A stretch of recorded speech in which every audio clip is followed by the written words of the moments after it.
Hello, everyone. My name is Cameron Cowan. This is The Living Joke. Let me get the right show to start with. Because I was just doing a live that I didn't anticipate being a live earlier, so I've spent a lot of time on live today. But that's okay. Thank you all so much for being here. This is The Living Joke. I'm going to bring out Connor and Will in a second. But I want to do some housekeeping first. One, thank you to all of our new Substack subscribers. Oh my goodness. Y'all have discovered Substack, and it is now a whole thing. So thank you to everybody who's subscribing. If you have not subscribed, you should. TheLivingJoke.substack.com has lots of extra content, all this type of thing.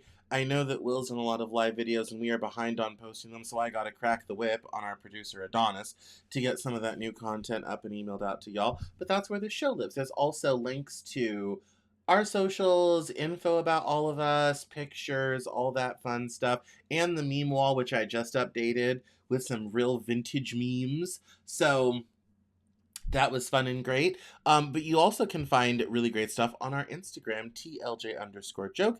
And you can find great clips for this show and other things on TikTok as well. Some of the stuff that Will makes for Instagram that does so well, one of whom has recently gone viral, hence the new Substack subscribers. We're going to try to start flexing over into TikTok as well. To keep growing that platform. So we have a great show for you today. We have lots of video, lots of gaming stuff. Will's going to tell a story, so let me go grab the guys. Here we go. And let me undo. Wait, no, hang on. There we go. And now we're going to. Yes. Yeah, here we are. Okay, good. Yes. And let me change this to another week in gaming. So, hi guys, what's up? Hello. Yeah, it's Good to be we here. have fun here. Yes. No, it's very, very exciting. So, oh, I don't like where that overlay is. Let me move that over here. But yeah, hi guys, how are we doing today? I'm feeling spectacular. Good. Well, we have an interesting kind of video to kind of get started with. There are some new gaming peripherals out. Yeah, thank you. Shut up. That's autoplay videos. That nobody wants that. Literally no one. I don't know why that's a thing. Nobody wants that. But there's some new gaming peripherals dropped. I don't need to play them all, but one I thought might give you two a bit of nostalgia is the Game Boy attachment for USB-C phones, which includes the newest version of iPhone and Android. So let me put us in the this guy and get rid of this guy and bring in Connor. Is too big. That's a lot of Connor. Let's right size you. Here we go. My last interview I had it per much bigger, and so it defaulted to that. But yeah, so this one this should get you guys real good. I saw this and I'm kind of like, they're gonna love this. Here we go. All right, 8-bit do. We also checked out the 8-bit flip pad, which is a USB-C attachment that plugs into the bottom of your phone and acts as a controller, and it's really convenient for playing retro-style games. So if you have emulators on your Android or that thing's cool. Apple is now allowing that stuff on I thought the you guys might like that. It's a very convenient way to have a slim-fitted controller, and I've seen things like So this in the cute. past, where you slide your phone into a whole device, but it's bulky. Yeah, I noticed he said Apple's now allowing emulation, and you know, I was looking through the App Store before I switched back to Android, and I came across an emulator, and I'm like, oh shit, they haven't found this one yet, and I downloaded it. I didn't even know they changed their policy. I was like, quick, download it. This one slipped through. China did it again. Yeah. No, now it's a whole thing. So yeah, I thought you guys might be into that one. It looks really cool, especially if you have older games to play on your phone and whatnot. keep it connected without it getting in the way, and The then flip it back up if you're ready to yeah. play again. So it's This is one of the like a most condensed convenient version of solutions for their having a simple gamepad with a mobile controller. device, Their and you get the simple no full frills controller like suite level with the D-pad, the face buttons, base level and the shoulder model. buttons on Yeah. top of it So as they well. stretched it So down again, and I made it got to into a play Super Mario USB-C with Brothers input, through and oh, that's so City's sick. means. I'm Yeah, just I kidding, but I thought you did get guys to would be use into it playing the that. game, and it is exactly as you expected. The other Indeed, if you do one, jump into the Kickstarter, and it is planned to be shipping out oh this yes, March. this one. I thought this also might get you guys a little excited. We've seen a lot of mobile controllers, but surprisingly, there's still innovation in the space, and we've seen that with the M-Con Lite and the M-Con Slim. Both of these are mobile controllers that magnetically snap onto your phone and connect via Bluetooth. The thing about these is they feel like a phone case because it snaps at the back of it, and it's such a thin profile. And we got hands-on with both of them. And the M-Con Lite has a little bit more there's a little bit more tactility to it. It's a little bit thicker, so you have a better grip on it. And it has TMR thumbsticks. They're not fully thumbsticks. They're more like 3DS sliding sticks. So it might not be the best solution performance-wise, but it is one of the more convenient options out there that I've seen so far.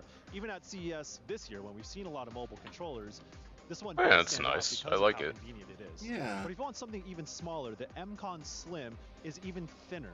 But the thing you have to worry about is that it uses trackpads instead of joysticks. So again, you have to make a compromise to get the thinnest profile possible. But I was playing Minecraft with it, and while the software is still kind of in the works, I could see that this is something different and something that is for more casual things. Like you could play Minecraft with this without a problem. I'm not going to be playing anything through Game Pass, through cloud necessarily, but for more casual things, I think this is one of the better solutions I've seen so far. So you can get the original M-Con right now, but you'll have to wait till the summer if you are interested in the M-Con Lite, and a little bit after that for the M-Con Slim. I think which I is could supposed to hit come out around the time Grandmaster of again Advent on here. COD Mobile with that. I didn't need it before, but Genki's also it'll here be at fun to do it CES, so again. you know we had to check them out. Yeah, Not there of you go. them as the folks who put out some slick No, accessories. that's what one of the things that I kind of noticed from going through all of these, and I think it's a big trend in gaming that I thought would be an interesting place to start the discussion. Obviously, mobile gaming is a big thing. And that phones are increasingly becoming a big platform for gaming. Nintendo has even mentioned, that and with their hardware strategy and all this sort of thing. So I thought it was interesting that kind of like, what, if some of these peripherals catch on, it could if I'm Nintendo watching this, I'm kind of like, boys, it may be time. Call the developers. The Like, Nintendo phone. yeah, I mean, Turn the I mean, Nintendo. if I'm looking at a 3 to 5 year gaming, life cycle, if I'm doing product life cycle at Nintendo, I'm seeing this and being like, how are we not in this space? I could picture them making something like a Nintendo version of a Motorola Razr. Yeah, but I mean, I think being on an existing platform. I mean, I know Nintendo likes to own its own rails and own its own everything and all this type of thing, but I don't know how you see this and don't think like you're leaving market share behind. Well, I think It's we so need to crazy to me. contact the Dutch again and tell them to go over there and say, fucking trade with us. Right? No, someone just needs to show me kind of like, look, Open your markets. it's like, have you heard of the smartphone? Get on it, sort of thing. Yeah, it's I'm gonna march over there and kiss Miyamoto-san. that would be I'm gonna French him. Yeah, that would. I think that's a good way to get arrested. Getting Frenched in but Japan. yeah, so it's yeah, that would be a little bit awkward. Anyway, they go into grips for your Switch and all that sort of thing. But anyway, like I said, it's CES 2026. This just came out last week, and there's just these new sorts of things going around, including some Atari, Sega stuff, and dance pads, and all sorts of things. But I thought the mobile controllers would be interesting, and I think it shows. Yeah, people's phones are kind of the future of gaming, and it's getting even easier now with stuff that makes it feel like previous platforms and kind of replicates that dedicated device thing. So I thought it was interesting. It is interesting. So mobile phones in Japan, or well, I guess in other parts of the world too, but mostly Japan, have like mobile gaming's new in the U.S. Like we're not used to it yet, but they've had internet cafes and all that stuff. Like that culture is normal over right. there. Yeah. But like even their old flip phones, you have full canonical studio releases for mobile games from big studios that were on cell phones that you guys would think most people would think are ancient technology by now. And they were like, what would be today a shitty flip phone you could probably find at a yard sale. Those got full studio release games on mobile for like a couple bucks, No, I mean that was especially in Japan, because like for us, the smartphone and internet access in our pocket was a new thing back in 2008 when the iPhone came along, and then Google responded with the first Google phone, the first Android. That was new to us at the time. Japan had already had that for a decade. So for them, the smartphone, in fact, iPhone adoption was rather slow in Japan for that reason. They had already had that for a decade. The mobile internet revolution had taken place in the 90s for them. Yeah. Yeah, and so yeah, so it was already a thing. So watashi wa jabaru. Watashi wa jabaru. I cured my cancer with carrot juice. So yeah, but I think these little peripherals and things just make it so much easier and intuitive, especially for the normal person. And so I think it's interesting. So it'll make for some nice clips. So yeah, but anyway, that's the. I was thinking about getting an 8-bit DO controller. Actually, I'm tired of PlayStation peripherals and new peripherals having stick drift. Yeah, just better just to buy cheaper third-party controllers. What you see, Connor? I'm looking at some of the upcoming games, and one of them, I won't spoil it in case no one's watched the video yet. Okay. Holy shit. Yeah, it's so anyway, I thought good that would next week. Yes, I thought that'd be a good way to kind of get us started with some of these gaming peripherals. But Connor's exclamation does transition us right into segment 1, which is the biggest games coming out in 2026. Now, this video is like a half hour long, so we can't watch it and react to it. But I thought I might mention some of the games, and we can skip to that part of the video. So yeah, it's fine, man. Yeah. Was there one in particular you wanted to watch, Connor? Well, I want to save it because we can watch some other ones. Okay. Tell us the time to go to in the video without spoiling. Yeah. Let me see.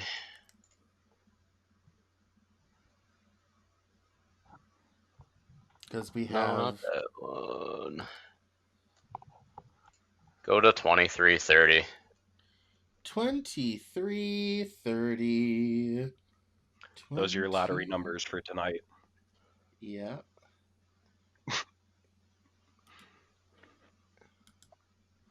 If you win, though, you got to come back and subscribe and tell all your friends to subscribe.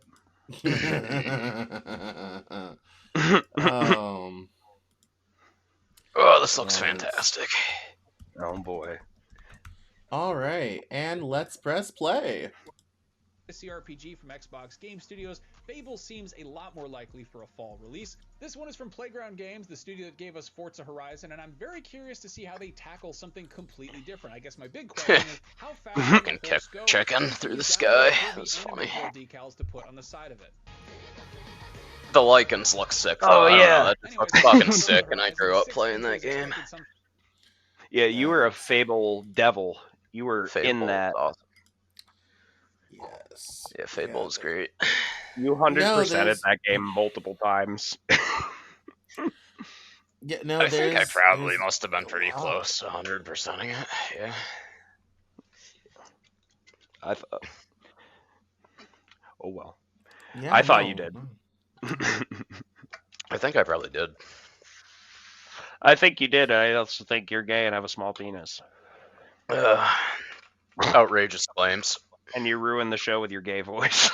Well, yeah, I mean, I can't help it. I've already established this. That's yeah, there's also some other ones hiding in here, including 007 First Light. Will and I actually watched a video about that the other night, about how they're trying to make James Bond not a womanizer, which Oh, seems yes, kind of he's a pointless. modern Bond. He's A a modern modern man. Bond with modern values. Like I never played respecting any of the women. Neo games, but it looks like Neo 3 is gonna have guns. Ooh.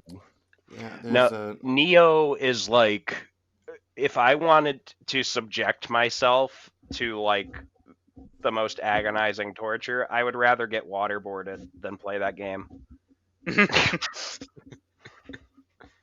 Be forced to play Neo 2 till the end.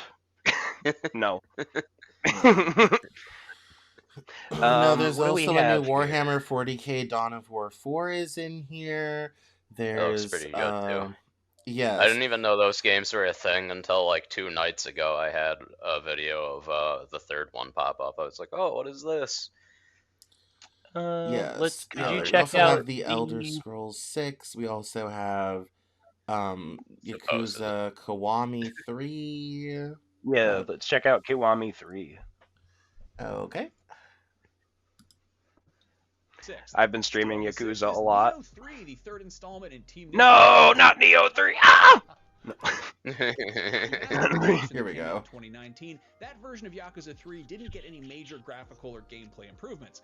Kiwami 3, on the other hand, is a full modern overhaul, so this should play as great as it looks, and the Dark Ties expansion is a whole new side story in case the regular base story of Kiryu managing an orphanage and beating a bunch of dudes' asses while he's wearing a Hawaiian shirt isn't a cool enough story on its own, which it is. It's a cool story. It's really cool. You should play this game. I love Yakuza. I gotta say, so that's funny though. Oh, we can watch this one next, but I gotta say something about Yakuza. Yeah. But it's so Yakuza 3's original release just absolutely sucks, and it almost killed the franchise here in America. Like they were like hesitant about giving us games, and they like kind of did the first 2 on PS2, and that was okay, but they got middling enough to warrant a sequel. The third one came out, and it was just horrible. The American release was horrible, and everybody's like, "What the fuck is this?" And I played it myself years later, years after the fact. I didn't know anything about it. I played it years later after playing 1, 2, and 4, and now 5. Came back to it, and I suffered through that whole release. And I actually gave it to my friend Steve. I'm like, you can have this if you want to play Yakuza. You can have this for free. But this is good because now it's putting in the new modern system into the game. So, like, you could actually probably move around corners now. You could without getting stuck on like the leaves of the potted plants as you're trying to chase somebody. Can't even tell you how many times I failed that mission because I'm stuck on like a plant or some shit.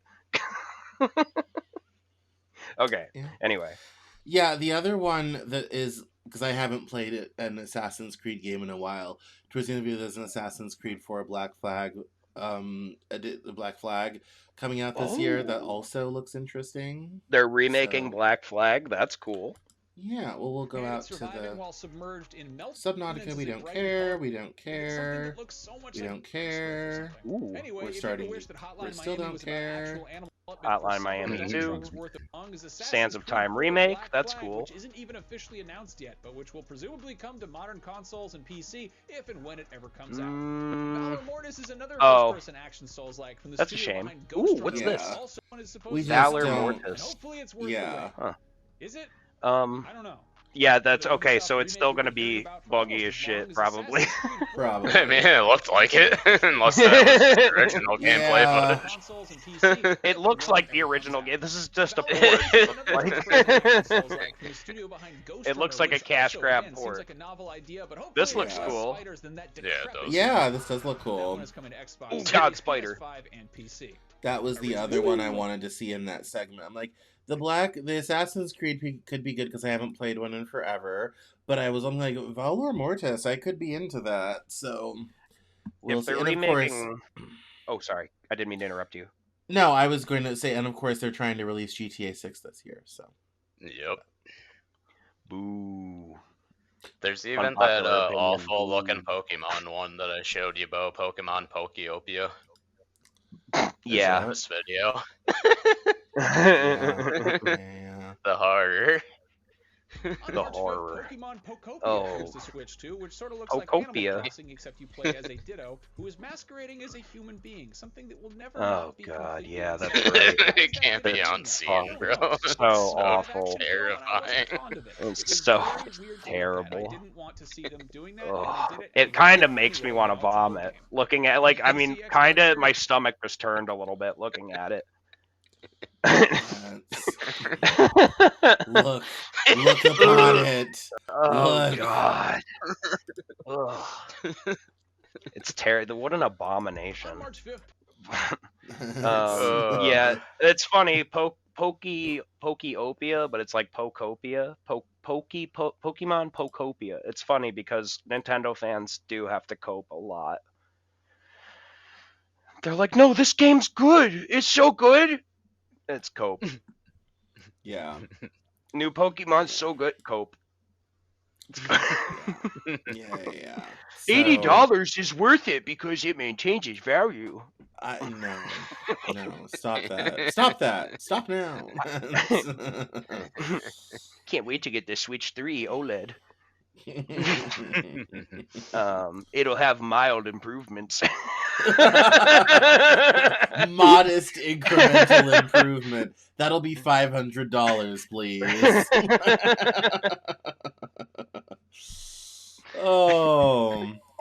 Yes, modest improvement. If they're higher. That game looks funny. Oh, yes, it does. Mouse PI for hire. Let me see if I can find a timestamp. Where is that one? And it's harkening it's back about to 9:30. 9:30. Yeah, I just found it right as you said it. We arrived at the same time. Here we go. Harkens back to Chicken Police, a game I've seen. On the 19th, there is Crimson Desert, the single-player spin-off of Black Desert Online that is on Xbox, PS5, and PC. Meanwhile, interesting. To shoot some old-timey cartoon critters and criminals. PI for Hire looks like a boomer shooter with some that's fun. Aesthetics. Yeah, it's cool. Yeah. On March 26th, there's for people. Ooh, what's this? Screamer. This is Cars.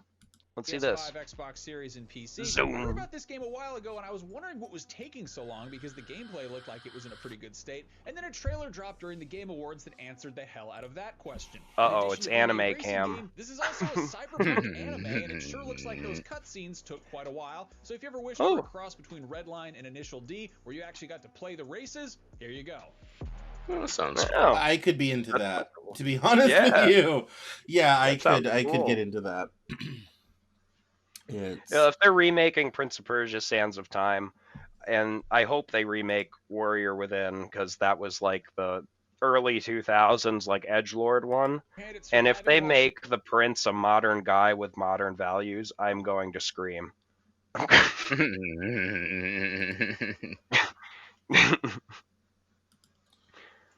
Like, no, he's kind of like he's a little bit of a dirtbag. Like, he's just in his cause, but he's very selfish. Hourglass grade silica powder, but at some point this year that one is supposedly coming out, and hopefully it's worth the wait. Is it? I don't know. I don't think I don't know either. Anything beyond that. Hang on.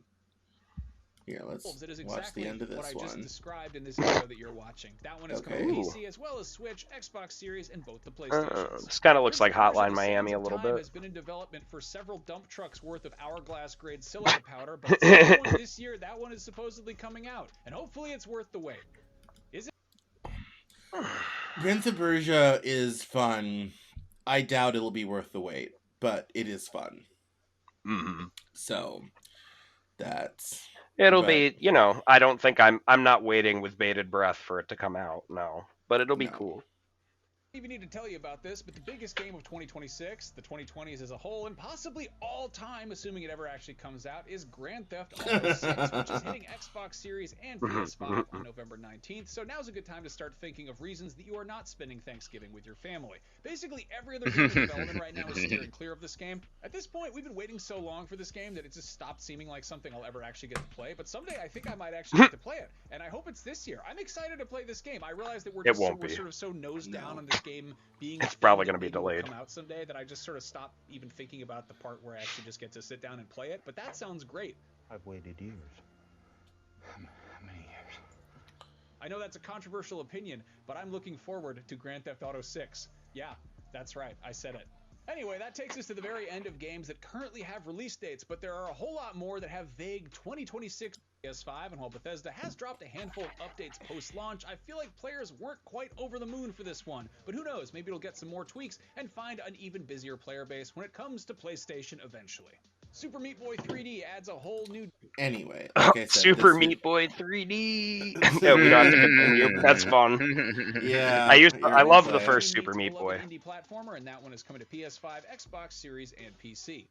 Oh, fun. Yeah. An extremely surreal CRPG from there was one. Oh, it was the Battlestar Galactica one. I was kind of like, oh, that could be interesting.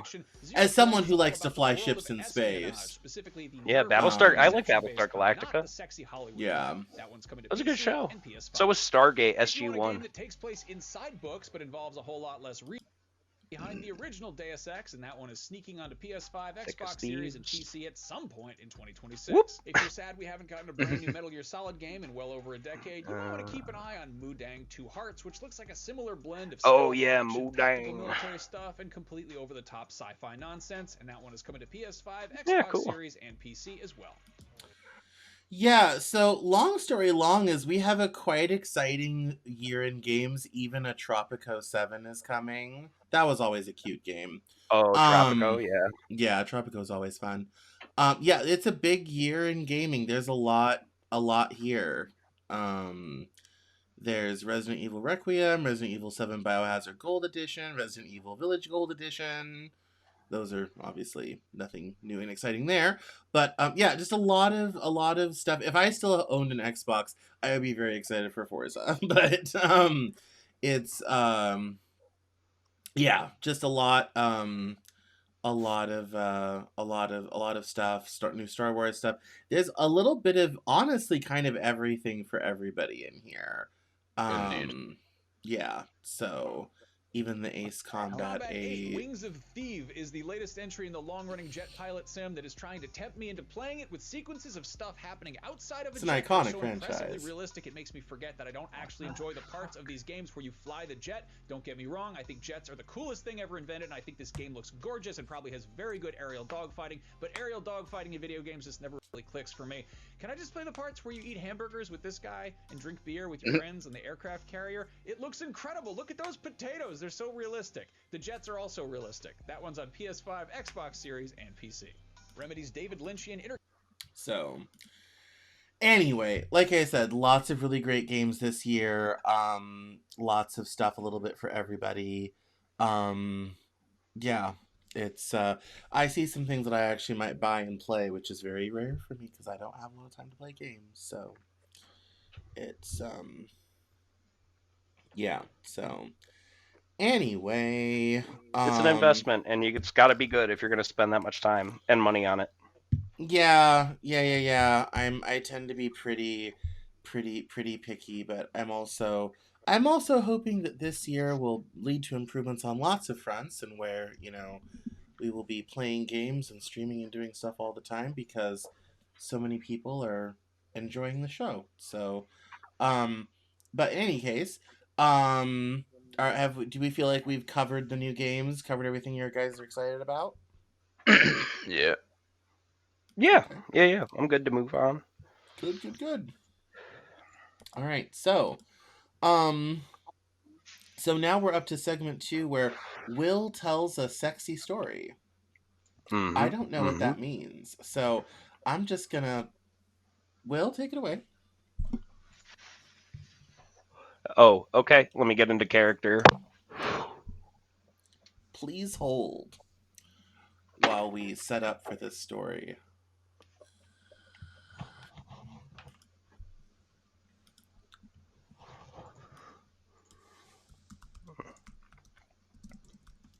All right. Am I center? Yeah. Okay.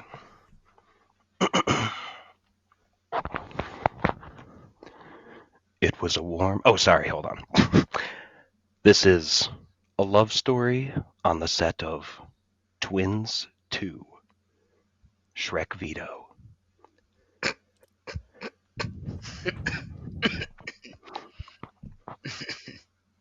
It was a warm summer day when Danny DeVito walked onto the set of Twins 2.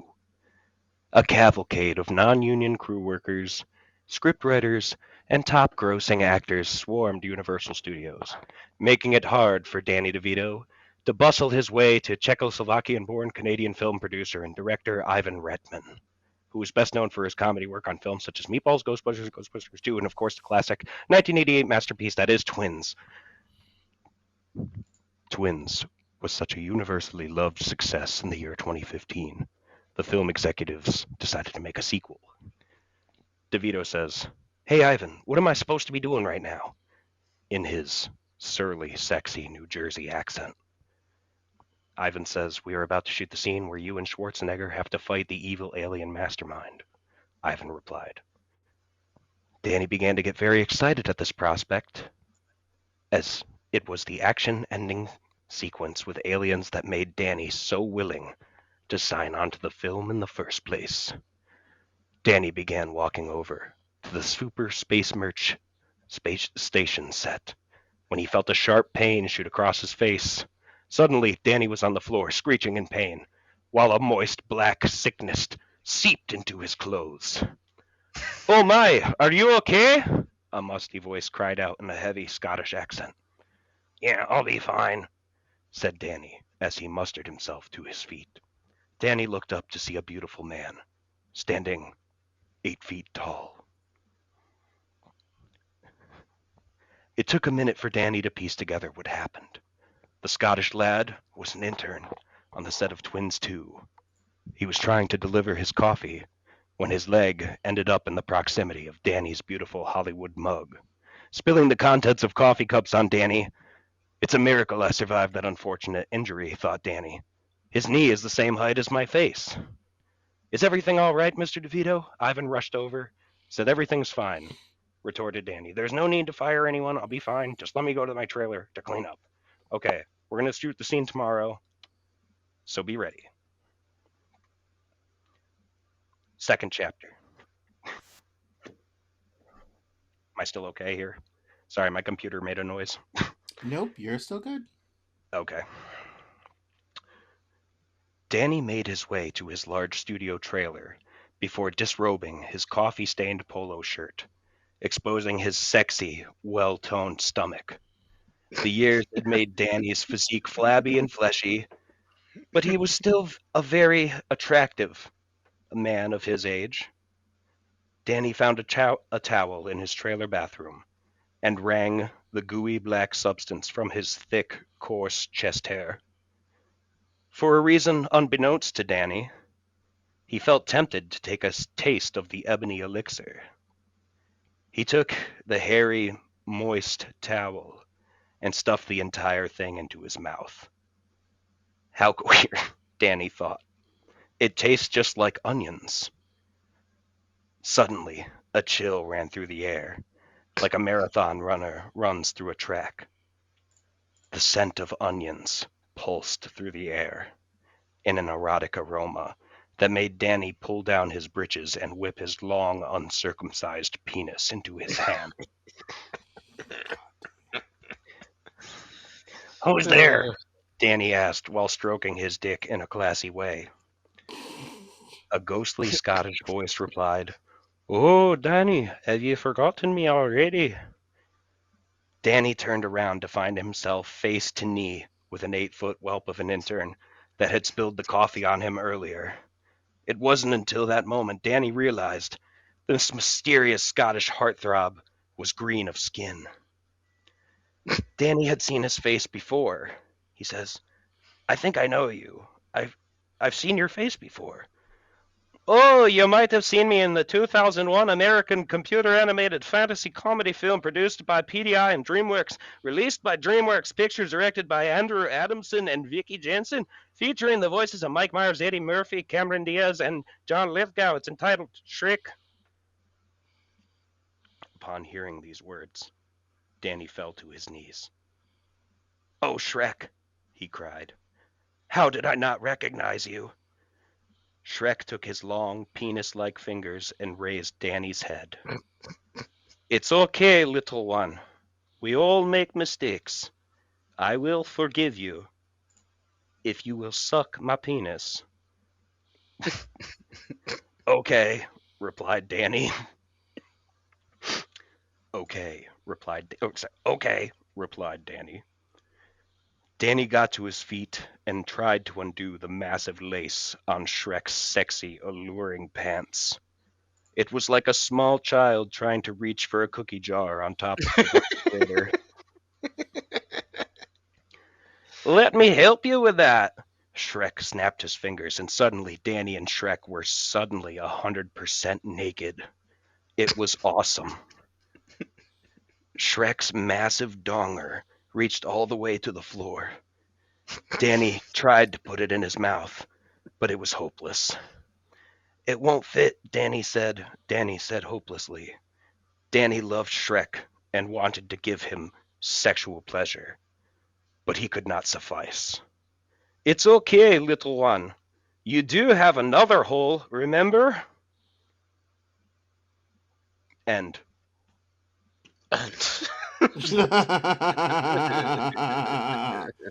That is Man, I'm all steamed up in here. that yeah, I mean, Gonna have to shower tonight. Yes, on top of just the implications of Danny DeVito and Shrek, that's a whole yeah. But The next time I do this segment, I'll read Sonic and Obama.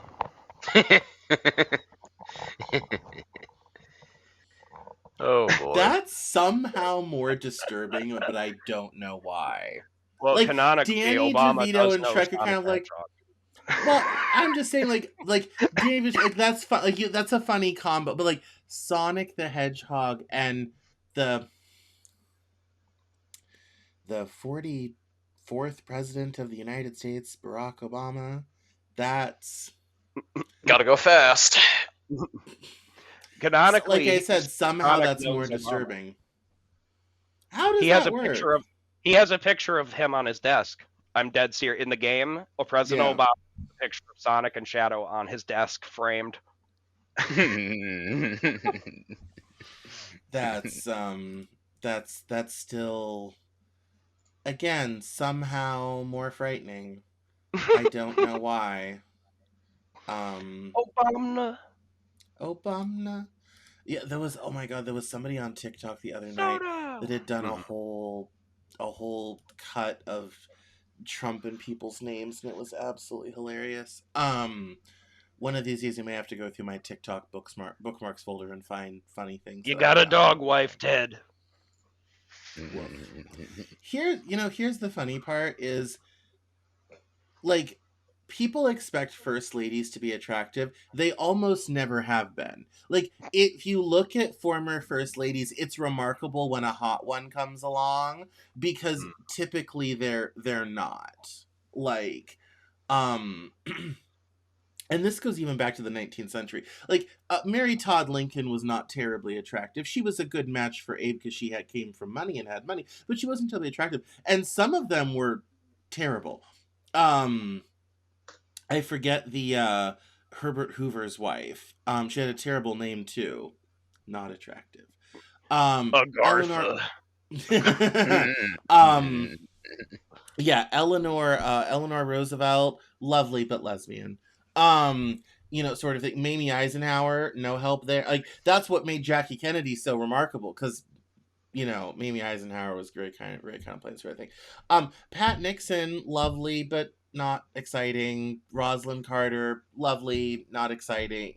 Betty Ford was hot. you know, that was kind of that was a nice little attractive interlude in the 70s.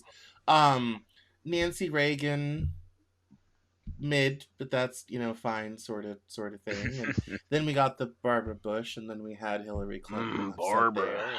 Yeah, if anything, Barbara and her the pearls. I know the bar is so on the floor. Laura Bush was considered attractive as first ladies go, you know, sort of thing. Hillary. So when Hillary was younger, she was really hot. I mean, like, she was still pretty yeah. when he got into office, but Yeah, and the problem, Hillary fundamentally is an act. She's a brown, mousy-haired academic, and yeah. when they got in, everyone wanted her to be more. So she dyed her hair blonde. That was a whole big thing in the early 90s. You know, dyed her hair blonde and started wearing different clothes because she's a mousy-haired academic. You know, a pair of Birkenstocks and a Subaru, and Hillary Clinton's happy. Do you ever see the conspiracy video of her vomiting up eggs into a glass of water? Yes. She's like, yeah. Yeah, and then also, you know, and then also there's, and then also like Michelle Obama was remarkable because like Michelle Obama was younger, like, and so we had like two attractive first ladies. We've had a nice run because we had Laura Bush, good, Michelle Obama, better, Melania, super hot, and then Jill Biden, but then Melania again. So like we've had a nice run here in like from 2000 to now of like attractive first, like that was one of the things in the 2000 election is everyone thought like Tipper Gore was really unattractive, or back in '92, like Dan Quayle's wife was famously kind of unattractive. People made fun of her for it, and so. Ugly bitch. Just like what, you know? Rush Limbaugh had some very unfortunate things to say about women back then, including very famously of Chelsea Clinton. Rush Limbaugh did not think that Chelsea, who was like 12 or 13 when the Clintons got into office, did not think Chelsea Clinton was terribly attractive. So that was, and she was literally she was like 12, 13 when they got into office. So that was a big controversy at the beginning of the Clinton presidency, was Rush Limbaugh commenting on basically a child's appearance for public points. Your kid's ugly and no one will want to have sex with them. That was low-key the implication at the time. So yeah, again, when people talk about this as a new thing, it really isn't. But that's not this show. That's for if you want that commentary, the Cameron Joel News Hour, Mondays at 7. Anyway, back to this show, which is way more fun, despite my tirade about attractive first ladies. There's this other game that I thought you guys might be into called Masters of Albion, and I thought we might watch the trailer and react. Sure. Yeah, let's do it. Hang on, let me change this overlay though.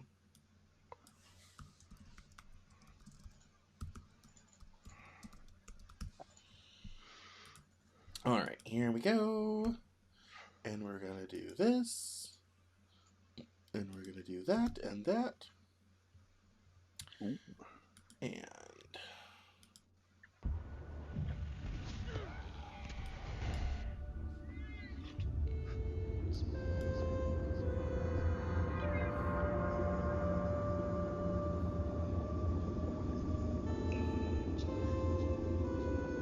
Hey, I remember that. So Albion's the land that Fable takes place in. Oh. If I I'm did correct. not know that. I believe so. Yeah. This looked like As it a might be resident of up our alley. I've seen it all. Life's a little stranger in my neck of the woods, see? There's Big Hand, for one thing. Controlling all our towns. Building all our buildings. Making weapons for our heroes.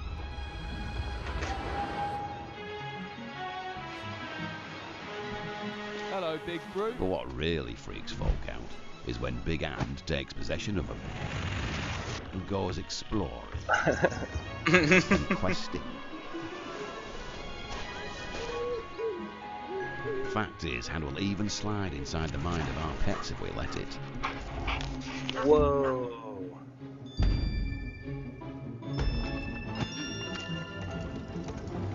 But we wouldn't have it any other way. Because Big Hand is our protector, see?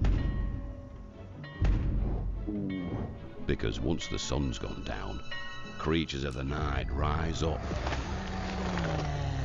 Oh, yeah, absolutely. Damn. Come calling. We have heroes to stand and fight, of course, but Big Fingers is the keystone in this castle. Big fingers.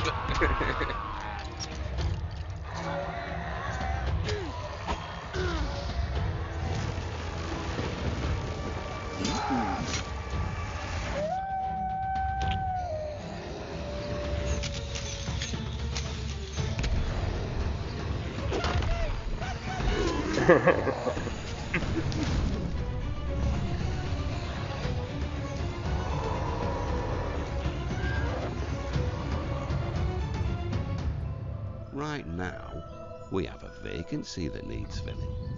There's one seat empty in this story.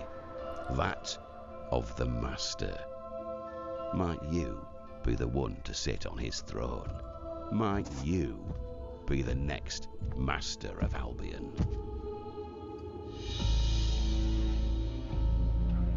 A god game. Yeah, that looks cool. It looks pretty fun. I don't usually play those types of games, but that looks pretty sick. I thought you guys might be into it. I thought I'd put it out there.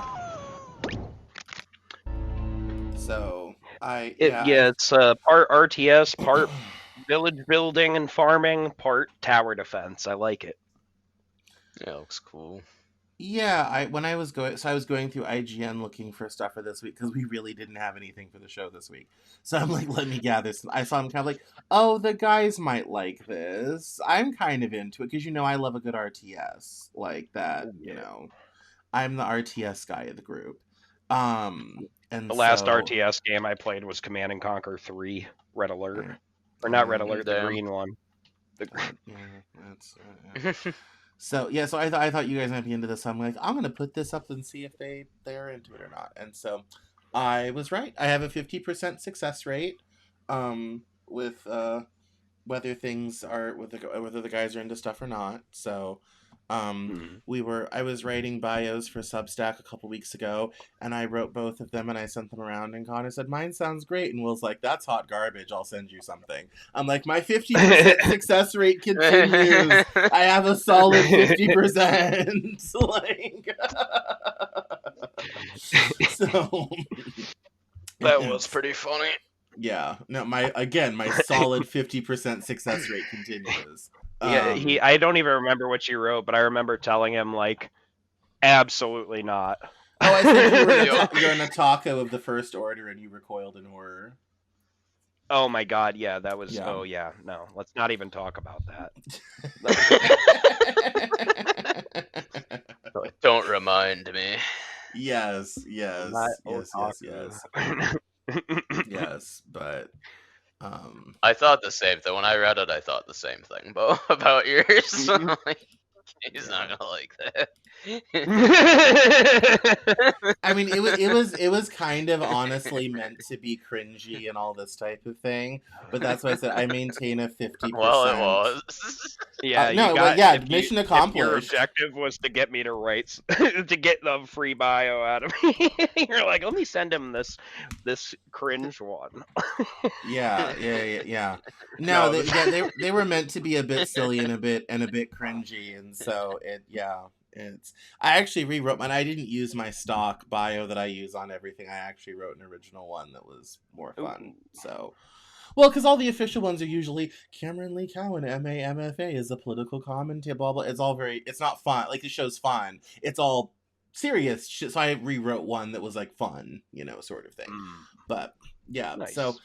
Well, that brings us 8 minutes to the hour. It's time for dessert. We've eaten well. So there's a rumor running around that Disney is going back to hand-drawn animation, as they should. Should have never left it, but yeah. And there was something pasted in here that is in way too small a text. We can't read that. Oh, yeah. I put it in there as tiny so it wouldn't explode the document. Sorry. Open that up. No, thank you. Yeah. Or if you want to read it.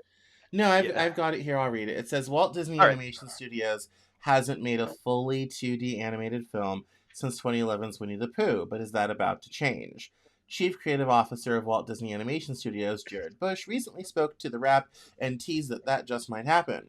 Quote, I love 2D, unquote, Bush said. Quote, right now we have 2D artists who are doing some bonkers amazing things, I'll leave it at that, unquote, teased Bush to a crowd at the Annecy Animation Film Festival. From Wreck-It Ralph to the more recent Moana 2, Walt Disney Animation Studios has released 12 films since Winnie the Pooh, and all have been CG animated films, rather. The switch to 2D from CG likely occurred due to a loss in know-how for traditional hand animation techniques and rising production costs. To combat the first problem, Bush teased that he recently convinced Disney animation legend Ron Clements, the great mouse detective Little Mermaid, to come out of retirement and teach the current generation of animators. Mm-hmm. And there was a link from Toonado.com about that. But yeah, that's Yeah, they fucked Roger Clements up the ass with one of those brooms from Fantasia. That guy got treated so unfairly. yeah. And it's not because lack of talent around. It's that they fucked all of them over and they went full CG and they did everything in their power to like not promote the 2D movies. At that they sabotaged their promotion periods and then they went full CG and oh, big surprise. People people are like, "Where's the 2D?" I mean, when the early 3D CG stuff came out, I wasn't a fan. It has grown on me because I've seen it done better. Like, so there's one show I love to watch called Care Bears Unlock the Magic. It's on HBO Max. Mm. And that was the first time I felt like they struck a chord between the 2D style that we're familiar with the more modern 3D stuff that the kids are familiar with, because the show's for children. I love the Care Bears, so I don't care, but this show is for children. And so I feel like the more recent stuff is better, but I think it could be, I mean, I think it's been long enough now that there could be sort of a vintage flair to the whole thing. I do laugh about bringing old guys out of retirement to teach the new generation how to do the old styles and all this type of thing, but it's you know, it's an interesting idea. I mean, I think at this point Bob Iger's got to be desperate. Anything for a breakthrough hit at this point. Oh yeah, Um. Bob Iger news. I got some Bob Iger news after we're done. Oh no, I'm just talking to talk. Go ahead.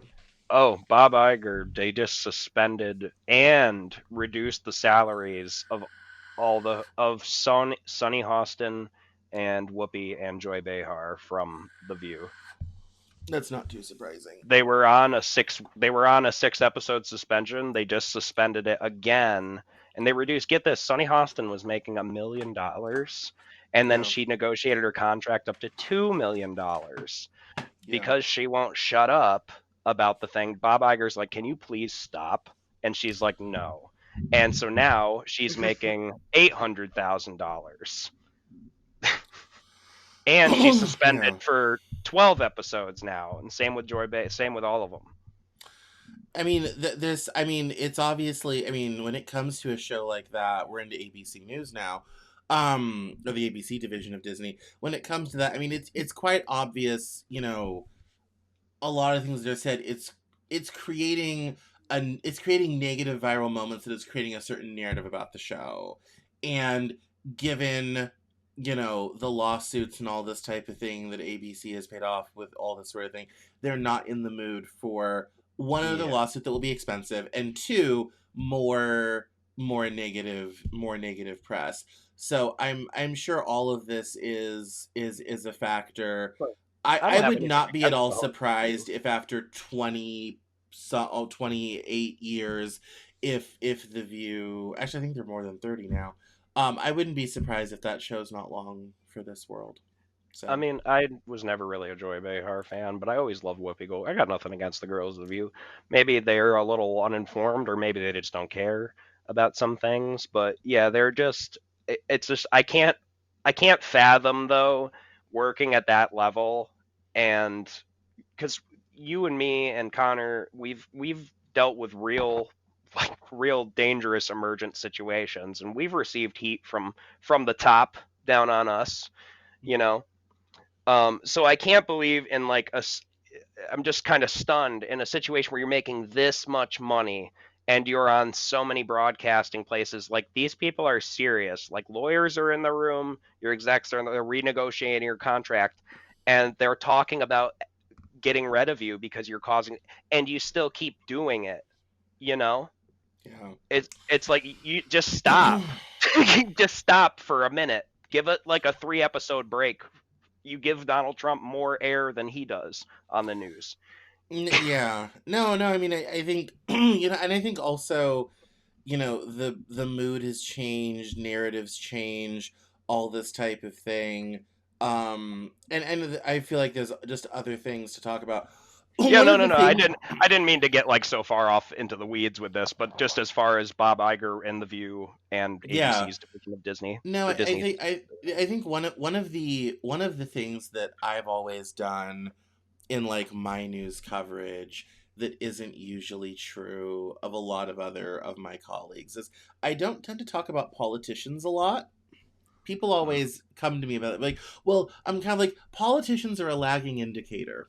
They respond to popular trends. By the time a politician's talking about it, it's already been talked about for weeks and months and weeks, sort of thing. Politicians, they very rarely have anything interesting to say or anything interesting to add. Therefore, I tend not to talk about them. I tend to skip. I tend to skip straight to the issue and what people are saying and talking about, and I tend to avoid unless they're saying something prescient. I think there's better, more interesting things to talk about and to address and be focused on than just the actions of Trump the person. And I'm Like not the saying Epstein files. among a litany of other things. And so that's why I've always kept my coverage on all things very much focused on the matter at hand. Politicians sometimes play a part of that, and I'll mention it when their actions are important. But keeping Yeah. focused on the issue at hand is a much more productive discussion. I think people are also, regardless of their political affiliation at this point, people are looking for information. They're looking for guidance. They're maybe looking for a way out, an off ramp, understanding what's going on, all this type of thing. And I can't. CameronJournal.com. CameronJournal.com. Yeah, sign up for the newsletter. I CameronJournal.com. can't imagine having that kind of a platform and not focusing in that direction. I agree with you, and I think a couple of those ladies are very short-sighted, and as someone who is an overeducated liberal coastal elite, I will say there's a reason why Sarah Haynes and that other gal are not the ones being suspended. Sarah Haynes is a moderate from the Midwest. She's from Iowa. That's why I love listening to her, is because she's not a coastal elite. She's from Iowa. She has family that makes casseroles for Thanksgiving, and I always love what she has to say because she's a very moderate suburban mom. Would you sample And her casserole, Connor? Sample what? Sorry. The casserole? The casserole? from Sarah Haynes on The View. Yeah. Yes, not the She is cat, hot. She's casserole. the blonde. I mean, mystic she's kind of hot, casserole. yes. Oh. So I always enjoy what she has to say, but there's definitely a reason for that, and the unfortunate reality is that's not. It might make certain people who have certain political opinions feel better, and I'm not saying that I don't love to sometimes feel better with my own political opinions, but when you have that type of a platform, you have to think more. You have to think beyond, and Beyond. that, well, beyond the petty day-to-day day trading politics and onto the bigger issues affecting society, because a lot of these issues will persist regardless of who's holding what office. Yep. As someone who's been a member of the media for 20 years in some form or another, I've been in charge of my first magazine I ran was a politics magazine for the Tea Party. The next magazine I ran was for a nightlife situation. I ran a magazine that was basically advertising for escorts.